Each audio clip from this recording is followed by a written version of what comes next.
ஓம் நம சிவாய. வாக்குண்டாம் நல்ல மனமுண்டாம் மாமலராள் நோக்குண்டாம் மேனி நுடங்காது பூக்கொண்டு துப்பார் திருமேனி தும்பிக்கையான் பாதம் தப்பாமல் ஷார்வார் தமக்கு. அரண்நாமமாயிரத்தில் சிவபெருமான் எல்லா கலைகளுக்கும் இருப்பிடமா பகுவித்யாய நமஹா அப்படின்னு சொல்லி சர்வஜன் அப்படின்னு சொல்கிறது. சர்வஜன் அப்படின்னா எல்லாம் அறிந்தவர், எல்லா கலைகளையும் அறிந்தவர். எல்லா கலைகளையும் அறியறது அப்படின்னா சும்மா மேலெழுந்த வாரியாக அறியறது இல்லை, நல்ல அதில் ஆழங்கண்டவர் அப்படின்னு அர்த்தம். அப்படி பகுவித்யாய நமஹா அப்படின்னு சொல்லித்தா அடுத்த 665வது திருநாமம் என்ன சொல்கிறது அப்படின்னா ஓம் பகுப்பிரதாய நமஹா அப்படின்னு சொல்லியிருக்கு. அப்படின்னா இதோட பொருள் அள்ளி தருபவர் அப்படின்னு அர்த்தம், மிகுதியாக கொடுக்கக்கூடியவர் அப்படின்னு அர்த்தம்.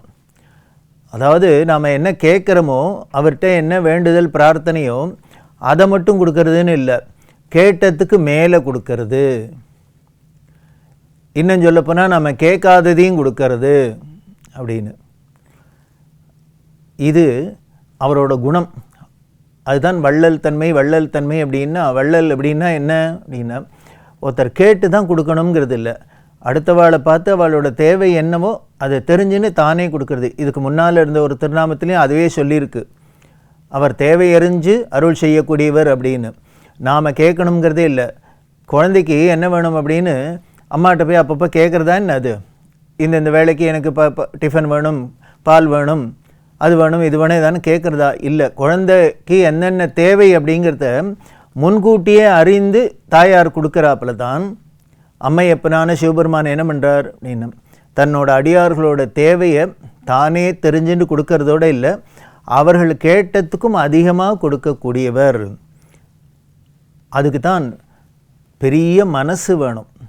யாரானும் நம்மள்கிட்ட ஒருத்தர் ஒன்று கேட்டால் நம்மளும் கொடுப்போம், கொடுக்க மாட்டோம்னு சொல்ல கொடுக்குறவள் நிறையா இருக்கும். ஆனால் என்ன பண்ணுவோம், என்ன கேட்குறாளோ அதான் கொடுப்போம். 100 ரூபா கொடுன்னா 100 ரூபா தான் கொடுப்போம்.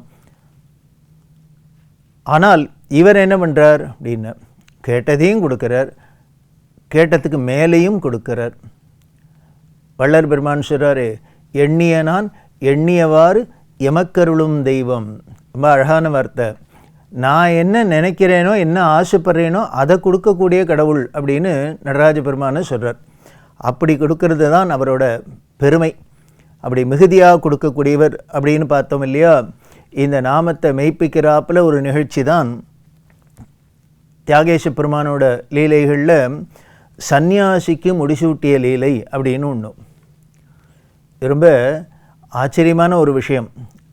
சந்நியாசம் அப்படின்னாலே எல்லாத்தையும் திறந்து இருக்கிறது தான், வீடு வாசல் எல்லாத்தையும் திறந்து இருக்கிறது தான். ஆனால் இந்த தியாகேச பெருமான் என்ன பண்ணிட்டார்னர், அப்படி ஒரு சன்னியாசியை கூட ராஜாவாக உட்காத்தி வச்சுட்டாராம், அவருக்கு முடிசூட்டி. எதுக்கு இப்படி அப்படின்னா அந்த லீலை சொல்கிறது. ஒரு அந்தன ஜோதிடர், அவருக்கு பேர் சித்தயோகி அப்படின்னு பேர். அவர் நல்ல பழுத்த விவேகி, ஞானி, நல்ல ஜோதிஷத்தில் நல்ல வல்லவர், சொன்னால் சொன்னது பலிக்கும் அப்படி இருக்கக்கூடிய ஜோதிஷர். இவர் என்ன பண்ணுறார், ஒவ்வொருத்தருக்காக ஜாதகம்லாம் பார்த்துக்கிட்டுன்னு அவர்களுக்கெல்லாம் பலன் சொல்கிறார். எது என்ன பலன் இவர் சொல்கிறாரோ அது அத்தனையும் நடந்துடுறது. இப்படி பல காலம் பண்ணிட்டு இருக்கார் இல்லையா. அவருக்கு ஒரு நாளைக்கு தோணித்து, சரி இங்கே வரவாளுக்கெல்லாம் நம்ம ஜாதகம் பார்க்குறோம், அவளுக்கு நம்ம அதில் ஜாதகப்படி என்ன இருக்கோ, கிரகங்களோட நிலைப்படி சஞ்சாரப்படி எப்படி இருக்குமோ அதை நாம் பலனை சொல்கிறோம். அந்த பலன் பலிச்செடுத்து அப்படின்னு எல்லாரும் சொல்கிறா. அதனால் நமக்கு இந்த வாக்பலிதமும் இருக்கணும். இந்த ஜோதிஷத்தில் முக்கியமான ஒரு விஷயம் என்ன தேவை அப்படின்னா, அவர்கள் ரொம்ப ஜோதிஷத்தை பிரமாதமாக கற்றறிஞ்சு அதில் சப்ஜெக்டில் ரொம்ப கெட்டிக்காரலாக இருந்தால் மட்டும் பிரயோஜனம் இல்லை, அருளோடு கூடியவர்களாக இருக்க வேணும். அந்த அருளோடு கூடியவர்கள்னால் என்ன அப்படின்னா ஒன்றும் இல்லை, அவர்களுக்கு வாக்பலிதம் இருக்கணும், சொன்னால் அது நடக்கணும். அந்த வாக்பலிதம் எப்போ வரும் அப்படின்னர், அவர்கள்ட்ட சுய வாழ்க்கையில் நேர்மையோட நல்ல ஒழுக்கத்தோட சீலத்தோடு இருந்தால், பக்தி ஸ்ரத்தையாக இருந்தால் இந்த வாக்பலிதம் ஏற்படும். அதுதான் அங்கே முக்கியம். இதை எதுக்கு குறிப்பாக சொல்கிறேன் அப்படின்னா, நமக்கும் இப்போ எவ்வளவோ பல பிரச்சனைகள் இருக்குது. எங்கே பாரு ஜாதகத்தை தூக்கின்னு எல்லாத்தையும் ஜோதிஷத்துக்கெல்லாம் போகிறோம். ஆனால் பல இடங்களில் பல பேர் சொல்கிறார், அங்கே போனேன், எல்லாம் கேட்டேன், சொன்னதெல்லாம் பண்ணோம், ஆனால் ஒன்றும் பலன் இல்லை அப்படின்லாம். அதனால் குறிப்பாக என்ன தெரிஞ்சுக்கணும் அப்படின்னா, ஜோதிஷ சாஸ்திரத்தில் வல்லுநராக இருந்து மட்டும் பிரயோஜனம் இல்லை, அவர்கள் அருளாளர்களாகவும் இருக்கணும். அப்படி இருந்து அவர்கள் சொல்கிற வாக்கு பலிக்கிறாப்பில் இருக்கணும். அப்படி தான் இருந்தார் இந்த சித்தயோகி. அதனால் அவருக்கு என்ன தோணித்து, ஒரு நாளைக்கு இப்படி எல்லாருக்கும் சொன்னதெல்லாம் பலிக்கிறது, அதனால் நம்ம ஜாதகத்தை பார்த்துப்போம் அப்படின்னு தோணித்து. இது ஒரு ஆச்சரியமான விஷயம். பொதுவாகவே ஜோதிஷர்லாம் என்ன பண்ணுவான், எந்த ஜோதிடராக இருந்தாலும் தன்னோட ஜாதகத்தை தானே பார்த்துக்க மாட்டா. அதுக்கு இன்னொரு ஜோதிஷர்கிட்ட போவா, அவர்கிட்ட போய் பார்க்க சொல்லுவாள். காரணம் என்ன அப்படின்னா, சிலதெல்லாம் தேவ ரகசியம் அப்படின்னு நம்ம கண்ணுக்கு தெரியாது, மறைக்கும். லலிதா சஹஸ்ரநாமம் சொல்லுதே, திரோதானகரி ஈஸ்வரி அப்படின்னா, திரோதானம்னா திரை போட்டு மறைக்கிறது. எந்த திரையை போட்டு? மாயத்திரை போட்டு மறைக்கிறது. அறியாமை அஜ்ஞானம்ங்கிற திரையை போட்டு மறைக்கிறது. எல்லாமே தெரிஞ்சு கொடுத்து அப்படின்னா நல்ல ஒரு ஜோதிஷராக இருக்கும். எனக்கு சொல்கிறார், நான் போய் நம்ம ஜாதகத்தை காமிச்சா எல்லாம் இதெல்லாம் இப்பப்போ என்னென்ன நடக்குது சார், இப்போ இந்த வருஷம் கல்யாணம் ஆகும், இந்த வருஷம் குழந்தை பிறக்கும், எல்லாம் பண்ணும், இத்தனாம் தேதி நீங்கள் போயிடுவேள் அப்படின்னு சொன்னார்னு வச்சுங்கோ. நிஜமாகவே அவருக்கு தெரிஞ்சு சொல்லிட்டாருன்னா என்ன ஆகும்னு, அத்தனாம் தேதி வரைக்கும் காத்துட்டுக்க மாட்டோம். நம்ம அதுக்கப்புறம் தலைவலி கால் வலிச்சுனாலே தடிக்கு விழுந்தாலே இன்னைக்கு அவ்வளோதான், இதோடு போயிட்டோம் அப்படின்னு அதுவே நம்மளை பெரிய மரண பயத்தை கொடுத்துரும். அதனால் சில விஷயங்களெல்லாம் தெரிய விடாதையே பண்ணுறது தான் அம்பாளோட லீலை. அதனால் சில விஷயம் தெரிஞ்சிக்காத இருக்கிறது இக்னரன்ஸ் பிளிஸ்ன்னு சொல்கிறாலும் இல்லையோ, சில விஷயங்களை தெரிஞ்சிக்காத வரைக்கும் நல்லது, சந்தோஷம். அதனால் ஜோதிஷர்லாம் என்ன பண்ணுவான், தன்னை பற்றின விஷயம் தனக்கே அது தெரிஞ்சுடுமா, காமிச்சு கொடுத்துருமா அப்படின்னு ஒரு சந்தேகம். அதனால் வெளியில் இன்னொருத்தட்டு காமிப்பா. ஆனால் இந்த சித்தயோகியோ அவரே பார்த்துட்டார். அவருக்கு இப்போ பலன் தெரிஞ்சுது. என்ன பலன் தெரிஞ்சுது அப்படின்னா, நீ ராஜாவா ஆக போறை அப்படின்னு. கொஞ்ச நாளைக்கு உன்னோட கிரகத்தோட நிலைமைப்படி நீ முடிச்சு விட்டிண்டு ராஜாவாக இருக்கணும், இது இருந்தே ஆகணும் அப்படின்னு தெரிஞ்சுது. இவர் பார்த்தார், இவர் நல்ல ஒழுக்கமுள்ள அந்தணராக இருந்ததுனால நமக்கு எதுக்கு ராஜ பதவி இல்லாம், இது எதுக்கு நம்மளோட ஜாதகத்தில் இப்படி ஒரு இருக்கே அப்படின்னுட்டு அவருக்கு அதில் விருப்பம் இல்லை. பொதுவாக நம்மளாக இருந்தால் யாராக இருந்தாலும் கொஞ்ச நாளைக்கு ராஜாவாக இருக்க போகிறோம் அப்படின்னா அது என்றைக்கு வரப்போகிறது, அந்த நாள் என்றைக்கு வரப்போகிறதுன்னா ஆவலாக காத்துட்டுருப்போம். இவர் அப்படி நமக்கு இருக்கே ஜாதக அமைப்பு, இது என்ன பண்ணலாம், நம்ம ராஜா ஆகாத எப்படி தடுக்கலாம் அப்படின்னு இவரோட புத்திசாலித்தனத்தினால என்ன பண்ணலான்னு பார்த்தார். ஜாதக ரீதியாக இப்படி இருக்குது, ஆனால் விதியை மதியால் வெல்லலாம் அப்படின்லாம் எல்லோரும் சொல்கிறா, அதுக்கும் ஒரு ட்ரை பண்ணி பார்க்கலாம் அப்படின்ட்டு என்ன பண்ணினார், தன்னோட பொருள் பொண்ணு பொருள் எல்லாத்தையும் எல்லாருக்கும் கொடுத்தார். கொடுத்துட்டு சந்நியாசம் வாங்கினுட்டார். ஆண்டியாக ஆகிட்டார், சாமியாராக ஆகிட்டார். காரணம் என்ன அப்படின்னா, யாராக இருந்தாலும் சாமியாரை தூக்கி அப்படிலாம் ராஜாவாக வைக்கிற பழக்கம் இல்லை, வைக்க மாட்டா, இவர்களும் ஒத்துக்க மாட்டா, முதல்ல வரவே மாட்டா, வந்து கேட்க மாட்டா. அதனால் சந்நியாசத்தை வாங்கிட்டார். சந்நியாசம் வாங்கிட்டா இப்போ வீட்டில் இருக்க முடியாது, வீட்டை விட்டு போயாகணும். இவர் போகிறார். இப்படி ஊர் ஊராக சஞ்சாரம். பரிவ்ராஜகன் பரமஹம்ச பரிவ்ராஜகாச்சாரியன் அப்படின்லாம் சொன்னால் என்ன, பரிவ்ராஜகன் அப்படின்னா எல்லா இடத்துலையும் சுற்றின்னு இருக்கிறவர்னு அர்த்தம். சன்னியாசிகளுக்கு ஒரே இடத்துல இருக்கக்கூடாது. காரணம் என்னென்னா, அந்த இடத்து மேலே நமக்கு ஒரு பற்று வந்துடும், அங்கே உள்ள ஜனங்கள் மேலே நமக்கு ஒரு பற்று வரும், அப்புறம் விருப்பு வந்ததுன்னா வெறுப்பு வரும். இந்த விருப்பு வெறுப்புக்கு இடம் கொடுக்கக்கூடாது, அது இல்லாத இருக்கிறது தான் துறவற நிலை. அதனால் இவர் பல இடங்களுக்கு சஞ்சாரம் பண்ணிகிட்டே இருக்கார். இப்படி போயிட்டே இருக்கிறதே கோகர்ண மண்டலம் அப்படிங்கிற இடத்துக்கு வந்தார். அங்கே வந்து ஏதோ ஒரு கோவில் வாசலில் மரத்தடியில் ஆதிசங்கர சொல்கிறார், சன்னியாசி எப்படி இருக்கணும், சுர மந்திர தரு மூல நிவாசா அப்படின்னு கோவிலுக்கு பக்கத்தில் இருக்கிற அந்த மரத்து அடியில் இருக்கிறவன் அப்படின்னு சொல்கிறார் இல்லையா. அது மாதிரி இவர் தங்கியிருந்தார். அந்த ஊரில் என்ன ஆயிடுத்து, அந்த ஊர் ராஜா, அந்த கோகர்ண மண்டலத்தோட ராஜா, அவரோட மனைவி கர்ப்பமாக இருக்கா. அப்போது ஒரு விபத்து என்னாச்சு, ஏதோ போர்லேயோ இதுலேயோ இந்த ராஜா மாண்டு போயிட்டார், மரணம் அடைஞ்சுட்டார். இப்போ நாட்டில் ராஜா இல்லாத ஆயிடுத்து.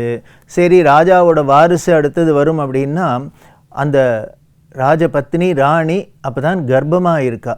அவளுக்கு இனிமேல் பிறக்க போகிறது ஆண் குழந்தையா பெண் குழந்தையா தெரியாது. அது வந்தால் அதை முடிச்சு விட்டணும், அதுக்கப்புறம் தான் நடக்க முடியும் இது. அதனால் மந்திரிமார்கள் அறிஞர்கள்லாம் நாட்டில் இருக்கிறவெல்லாம் பார்த்தா இப்படி ஒரு இக்கட்டான சூழ்நிலை நாட்டுக்கு வந்துவிடுத்தே, இப்போ அரசன் இல்லாத இருக்க முடியாது, என்ன பண்ணுறதுன்னு புரியல. அதனால் உடனே இவெல்லாம் ஆராய்ச்சி பார்த்தா ஒன்று பண்ணலாம், இப்போ யாரை தூக்கி ராஜாவாக டெம்பரவரியாக உட்காந்து வைக்கிறது? ஏன்னா இந்த ராணிக்கு இனிமேல் புள்ள பிறந்து அது பிறக்கிறது பிள்ளையாக இருந்து அது வளர்ந்து அது ஒரு வயசு வந்ததுக்கு அப்புறம் தானே இதில் அரியணையில் உட்காந்து வைக்க முடியும். அதனால் எல்லா பண்டிதர்களும் மந்திரிமார்கள் எல்லாமே யோஜனை பண்ணினா ஒன்று பண்ணலாம், நாம் இனிமேல் ஒருத்தர் எடுத்துட்டாக்க இன்னொருத்தருக்கு கோபம் வரும், இந்த பதவி போட்டி வந்துடும், அதனால் இந்த வேலையே வேண்டாம், ஒன்று பண்ணலாம் அப்படின்னுட்டு பட்டத்து யானை கையில் ஒரு துதிக்கையில் மாலையை கொடுக்கறது, இதை அந்த ஊர் முழுக்கலும் அனுப்புறது. இந்த யானை யாரு கழுத்தில் மாலையை போடுறதோ அவர்களை தற்காலிகமாக ராஜாவாக வைக்கலாம் அப்படின்ட்டு இவெல்லாம் தீர்மானம் பண்ணி பட்டத்து யானை கையில் மாலையை கொடுத்து அனுப்பிச்சா. இது இப்படியே இந்த ஊர் முழுக்களும் சுற்றின்னு வருது. சுற்றின்னு வரது இந்த மரத்தடியில் இவர் உட்காந்துருந்தார், அந்த சித்தயோகி சன்னியாசி அவர்கிட்டக்கு வந்தது. அவர் கழுத்தில் தூக்கி மாலையை போட்டித்து யானை. மந்திரிமார்கள்லாம் பார்த்தா எல்லோரும் அப்பாடா இது யார் கழுத்துலையோ போட்டுருது அப்படின்னு ரொம்ப சந்தோஷம். அவளுக்கு இதை விட என்ன சந்தோஷம்னா ஒரு பெரிய ஞானியாக கிடச்சிருக்காரே அரசருக்கு அரச பதவியில் அப்படின்னுட்டு அவரை அழிச்சுன்னு போனால்.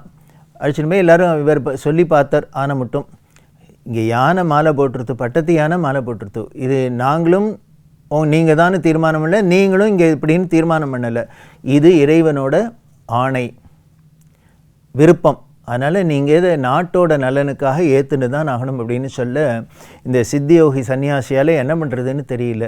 ஓ இப்படி தான் போல இருக்குது அப்படின்னர். போனர், அரியணையில் உட்காண்டர், முடிசூட்டினர், ராஜாவாயிட்டார். இப்போ உட்காந்துட்டு நினச்சி பார்க்குற, அப்பா விதியாகப்பட்டது வலியது அப்படிங்கிறது எவ்வளோ நிரூபணம் ஆகிடுத்து.